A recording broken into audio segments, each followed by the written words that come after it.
Voilà, merci nos fidèles téléspectateurs, chers internautes. Bonjour, bonsoir. Ça concorde à laquelle dont vous êtes en train de capter ce message.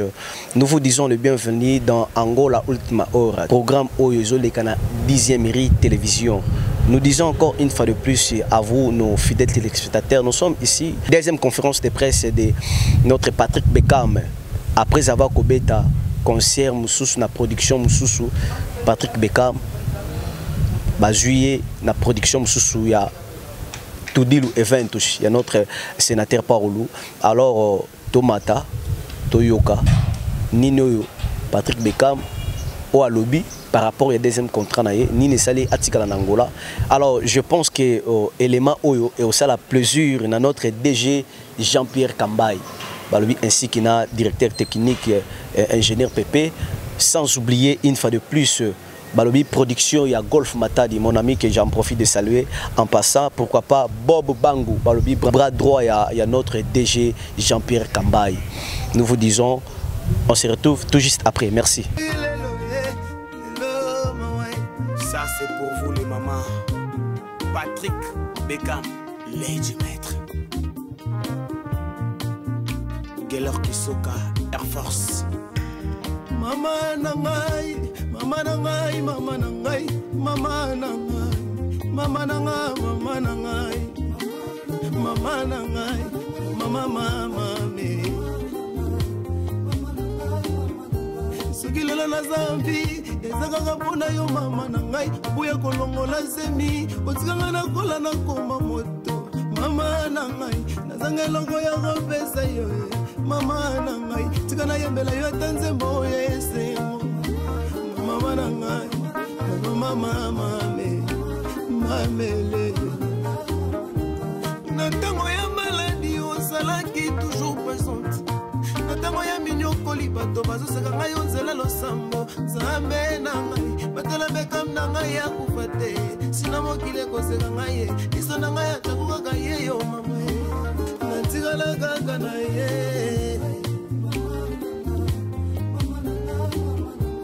Diego Pro, Papissa pour chef de ville, Ziginoka Poche Moulaï. Moi ça coquet komboye yo, Azuli yope mana camarade na yo. Fabrice Business téléphone. Azuli yope mana pasteur na bino. Qu'est-ce maman jamais maman jamais, quel que soit problème.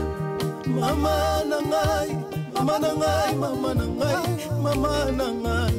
Mama nanga yo, mama nanga, mama me, dan makwala. Natango ya minyoko bato seka nga Patrick, alongwe bolo, komi chomeri na mawe, kobola bana ndenge nini, bato seka nga Bekam kwe. Mama zalaki koloba, saira. Dollar poto, star poto. Saira, Ogobogo la bana na yonza magotika yote, mawe.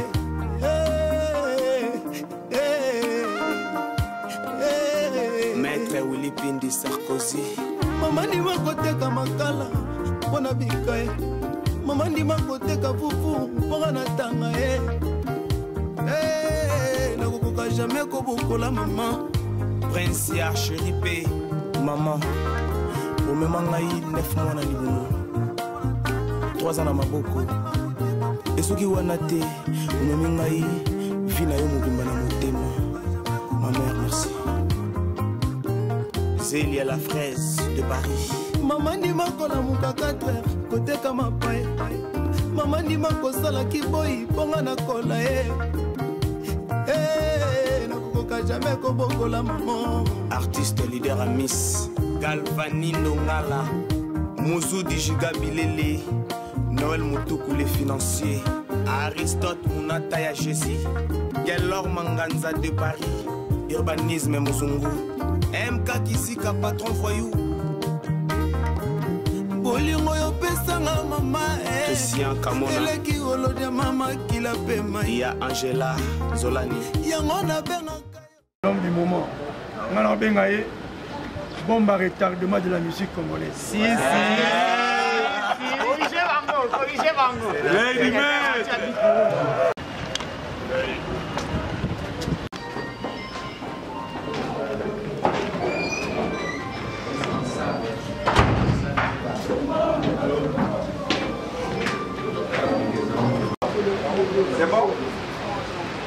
Ils sont nos soyez faire dans la place au Toyebi. Moi, il minute et ça.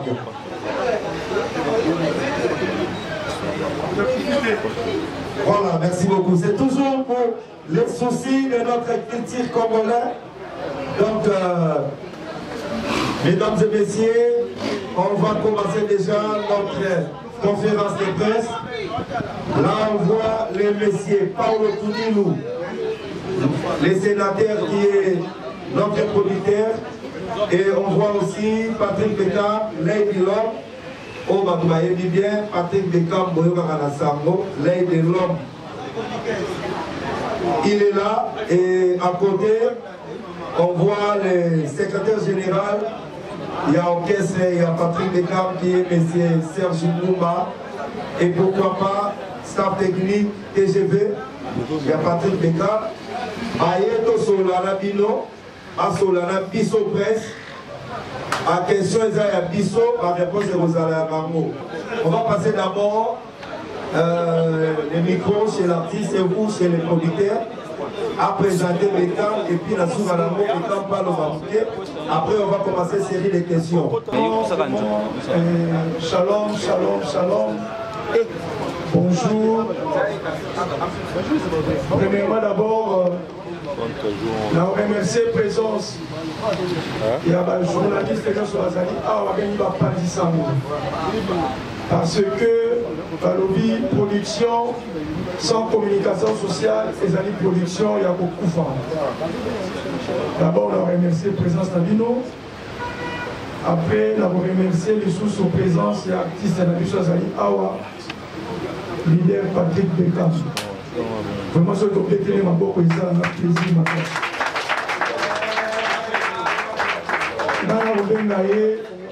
Bon rétablissement de la musique congolaise. Voilà, merci. Donc, Asa accompagné la secrétaire générale Naye. Il y a des structures sur les alliés vraiment bien représentées. AWP, la Lamboulanaï, nous allons tout dire Eventus. De réserver place au minimum de vie Awa. Donc, on a fait visite l'artiste Patrick Bekam a invité qui. Par contre, on a fait une visite pour le service. Il y a un autre réservé pour la Fanda Awa. Vraiment, on a déclaré conférence de presse d'Abisso ouverte. Nous allons répondre à la question sur le retour d'Abisso concernant production. Je précise bien, production. Il y a tout dit le 20 touches, là, David Bekam. Et pardon, Patrick Bekam. Bon, bah, retardement de la musique congolaise. Sans plus tarder, dans zone, ça, micro pas modérateur d'Abisso. Aïe, bah, derrière, au cours de l'Abisso, il y a 5 ans qui viennent à la carte d'Abisso. Il y a des symbole, dossier s'appelle un symbole. Merci beaucoup. En tout cas, merci beaucoup d'abord. Avant la bande, je remercie la presse. Dans mon allélo qui est loin de la polémique à tout le cas. En tout cas, on va aller pour la vie de la vie de ma bobo. Merci d'abord. Pendant la première journée, on a loin de la journaliste, presse, tout, tout. En tout cas, il y a un parmi amour au Bolaxé qui est bolingue après vous c'était la veille. Nous avons mis en relaté, nous avons jusqu'à commencer à avoir plaisir même de la bino. Au Tikali, ils ont la bino pour poser la question à bino, on appelle ça bino la réponse. Merci. Série de questions, donc on va commencer d'abord par Angola Out Maora. Donc, il y a ma question. En tout cas, oui, ok, merci beaucoup pour la parole. C'est bon que chaud avant la C'est bon que chaud avant la ma première question par rapport à l'artiste. Je crois l'autre fois de Hôtel au sein de l'émission nationale de l'Osso, à une présence, il y a sénateur à conseil à Chimao. Vous avez dit bien parce qu'il y avait quelque chose que vous avez préparé. Et avant vous, sénateur à Kitaki, à la commande à Bibeka, Azot président sur scène. Maintenant, on a eu la gauche droite, on a eu concert, il y avait quelque chose. En ce qui concerne les contrats, il y a un concert. Est-ce que l'artiste est satisfait par rapport au contrat parce que tu as des sénateurs, à même à moment pour tout le monde. L'artiste est soumis à Tigara, à l'élate. Il y a un peu de Tigara à la Luanda. Pour y aller, on a pas la sénateur. Il y a une Luanda, comme vous le savez, avec une salle de rang. Le sénateur a su au cas.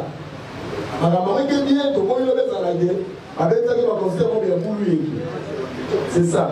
Et sous question, toujours l'artiste d'État, soit il y a un musicien, parce que le sénateur le dit pareil, il y a un domaine qui s'est ou un compagnon, avant ça, on va enlever les vidéos, tout ça.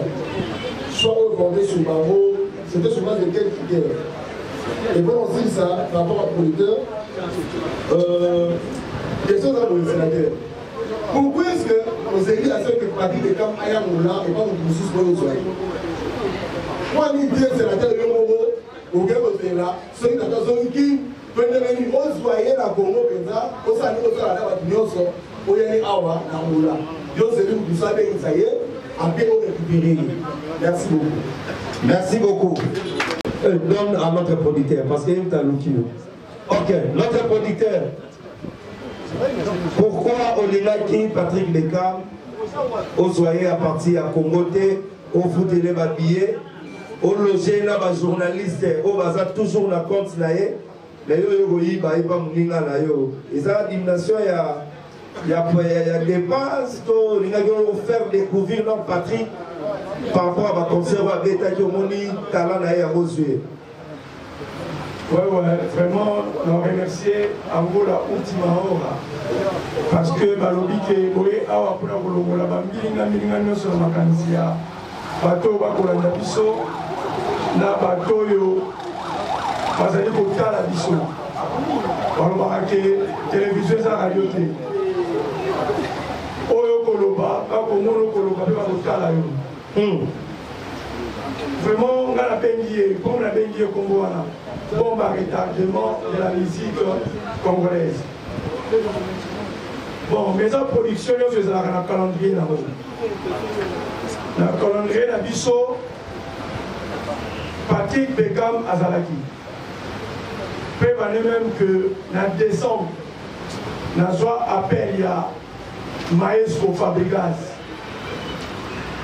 Alors, le sénateur, le calendrier de 2022. Ça Patrick Bekam.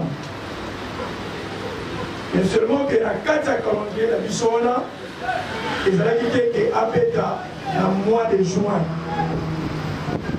Mais l'homme propose, Dieu dispose, à signer contrat dans la maison où soit production,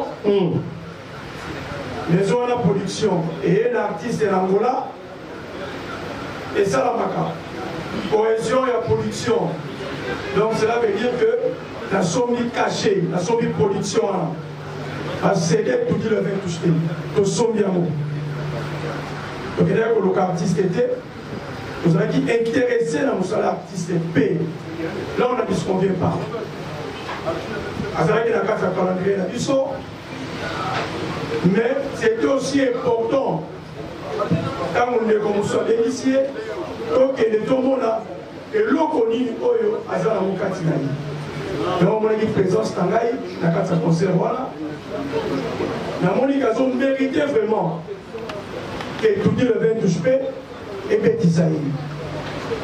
Il y a un moment donc, il y a un artiste. Je le répète, production et salami directement, l'artiste est après au sala contrat, la moto a Bétisaki. Donc, il y a une maison et Bétisaki. To sololi, à Pessipi, to fouti caché, la producteur va venir. Donc aussi l'année pénale. Donc aussi, il y a ma preuve. Preuve à même que, après qu'on signe le contrat, on a charge et responsabilité. Il y a aucun sémobima.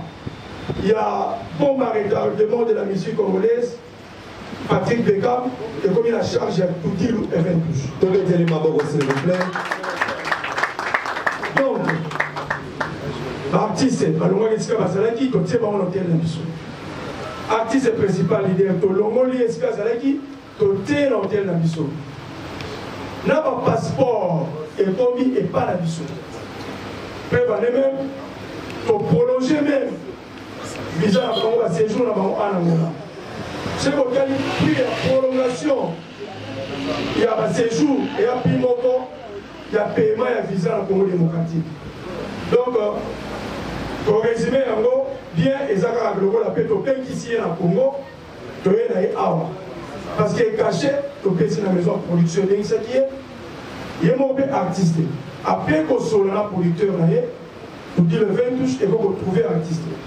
Artiste a pété la position. Dans le moment où nous avons au moment où nous avons un contrat dans la photo, l'artiste est satisfait, mais satisfaction est dans la volonté. Mais tout dit le 20 touches. La qualité du président du conseil d'administration, elle dit qu'elle est satisfaite. Parce que si on est satisfait, elle n'est pas affectée dans le contrat et la session. Parce que à céder du son, il est. À céder du son, il est. Donc cela veut dire à l'obité. Nous avons créé la commune à disposition de Bino pour la deux prestations, donc deux concerts. La carte est donc pour l'éclaircissement de question là, nous avons répondu à Bino, on a invité Soki, on a loupé côté Moussoussou, pour éclaircir, pour éclaircir Bino. Merci beaucoup. Voilà, merci beaucoup.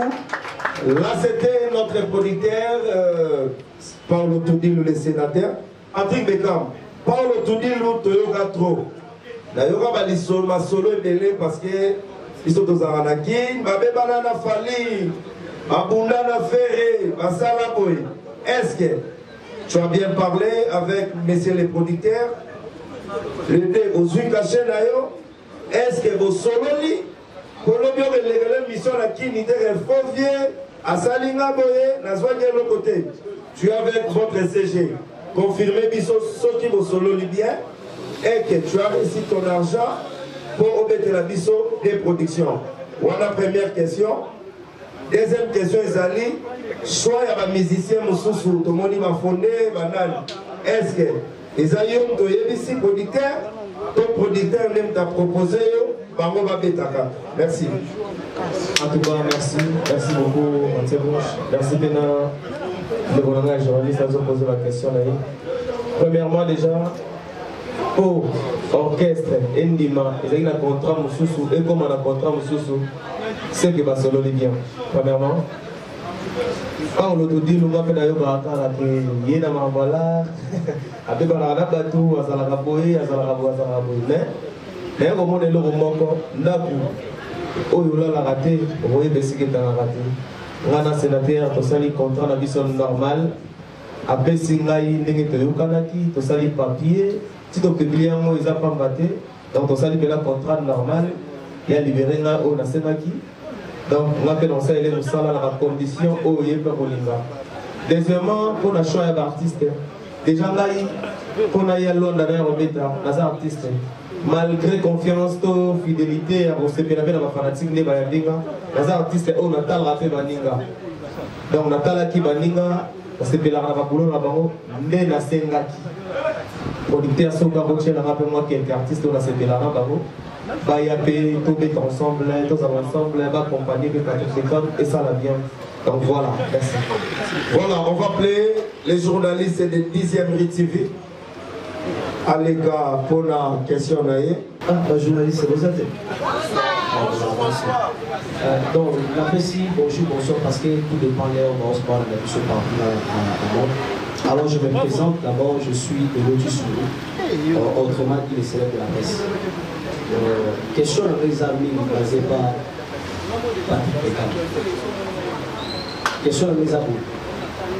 Dans la vie, on a tous les deux conseils où sauver. On a beau déjà conseils, on va être responsable, on se conscient. Alors on a déjà deux belles images à Patrick Bekam. Les atomes. Est-ce que au conseil de ça public, au droit dans la stade, au pour les amants chérie, pour les amants mobile, au Nîmes. Donc voilà, question à propos de l'autre artiste. Merci. Merci qu'on a Patrick Bekam, yo evelinga trop na rumba. Mais les artistes complets, là où tu n'as pas les moments où père Nabiso a bien à Makolo, Torayemba a bien à Maestro Fabricas, Merci d'abord de l'occasion, opportunité. Ce qui est là, comme il a dit, maître, c'est grâce à Maestro. Aux hommes, on a un peu de bagité, que père, maintenant, sur le langage de la sénateur, qu'il faut y aller décembre. En tout cas, fier d'être villageois. Répondre à la question, Ezaboui. Ngai na premier album, na premier album, na ma histoire. Donc, Banzembo on a présenté les fanatiques Ezabarumba. Tout le monde concert on a bengi à responsable. Ngai ti na zoya kuna na ebagite ke ba patron bon yabo. Ebeke entre nos kaka bani des araka. Mais et comment dire que VIP belé bato ya normal moké. Na bengi si bango ti na zo beta pe pour na ça la plaisir. Ba ya ba mona ba surprise. Le bobo sanate biso chez biso. Baya mado et utakuna, balokolo, badendologie, tobobi, n'a pas de musique en Boganabiso. Donc voilà. Voilà, merci beaucoup. On va continuer à Las TV. Et puis, on va signaler à Moukouanton de l'O TV de se préparer. Après, Esayo. Merci.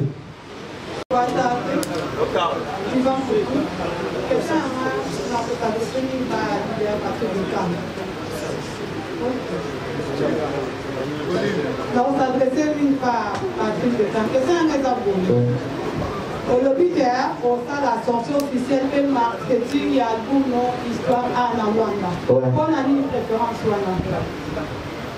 Qui déjà on va souhaiter Maxime à répondre directement. Voilà.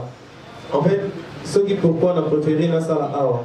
Luanda est un premier pays où il y a une opportunité. Angola, plutôt, Luanda, Angola, partout, ma province, partout. Angola est un premier pays où il y a une opportunité de faire l'album et de réaliser le projet comme la salle carrière solo. C'est un premier pays où il y a Angola. Où il y a une musique qui c'est les moments si tout fonctionne.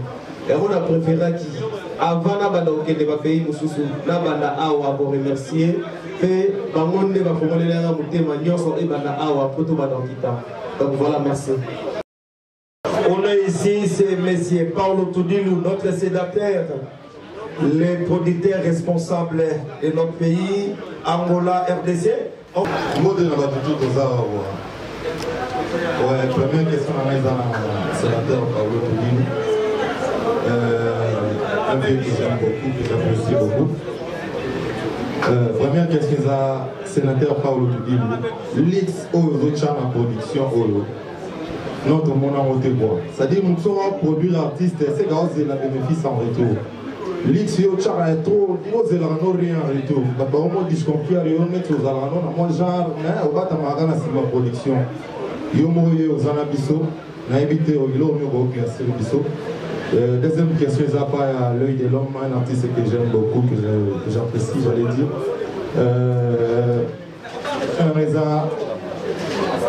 Tout le monde là, musique à Congo, banda. Banda papa le Toumba, banda grand prêtre, balongo Matiadi. Tout le monde a un disque dimi, moi des titres, moi je les regarde à la TV, je bombe à Bisso, à clip, après tout le monde. Mais yo, il y a une stratégie, moi aussi, moi, après mon ima, aux hommes dans ma fanatique, aux hommes pas mobilisés, disque, aux hommes batteurs, aux hommes mixés, aux hommes soupes, aux lignes éclaircies, ils sont dans la. S'il vous plaît, avant de continuer, toi tu vas avoir Makelele. Hein? Petite conférence, s'il vous plaît. Voilà, Lane. J'espère que vous avez une question sur le micro. Ok, merci d'abord pour la question de Joël. Réponse dans les abonnés. Pourquoi on a mis ça single après single?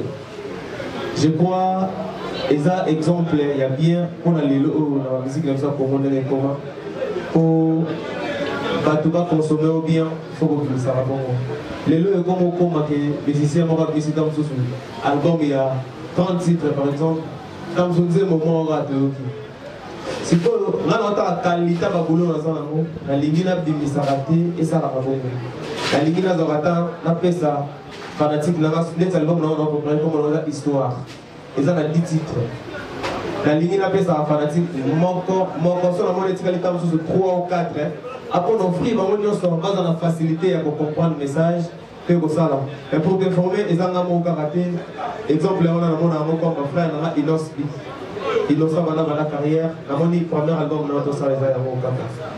Frère, on a Gez Mawete, bana carrière. Il a mon salle. Ok, écoute, mon site frère, on a mon hobby dans mon livre. Non, mon album. Mais ça, on a donc, tout ça, artiste, on a plus important, ils ont groupé ça va mot, message, mélodie. Donc, ils ont des choses single mort, ils ont pris single d'or, ils ont dit donc, nous sommes en et pour ça, la nuit sur la carrière. On a la confiance dans la ville, on a fait ça à la bateau. Il y a un moment où on a le sauté. Après, les artistes, on a le cause sur la là, et on a la bateau. On a un moment où on a mis délai pour bien ça. Ça a suivi à proposition. Voilà, merci. Répondre des bisous. Vraiment, papa confort. Merci beaucoup pour la question. Bon, là,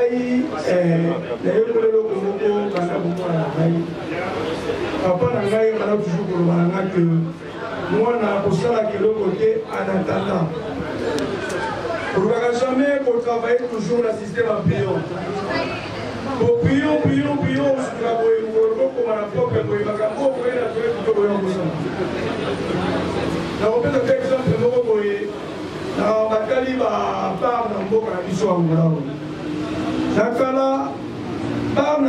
toujours synonyme de casier. Synonyme de kit en plastique.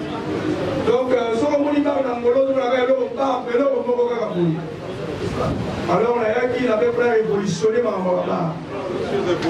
Donc, quand on a ça qui longe par aussi que ça dit conférence de presse, papa est dans le là, tout qui m'attend. Alors, tout parce qu'elle était vraiment sérieux. Même chose la production. Mais la production, on va dire, ah, c'est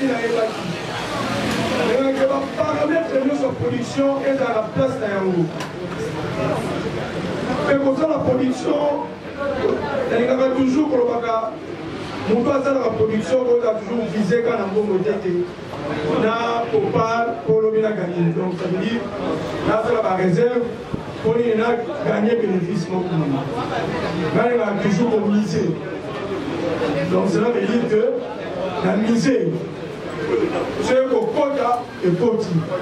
C'est au quota terre, et un mokili, il n'a pas avancé. Il y a un moment toujours mieux pour ça que ça luxe. Et même luxe, voilà, il y a au moins un concert, galère du maître. Premier soin et aux anna, campouillage congolaise. Pour le bas, à tes billets, puis au 1000 kwanza. Mais ça dit dépasse sur nos somboyés pour la ligne. Retourne à moi, ça va toujours quand la production.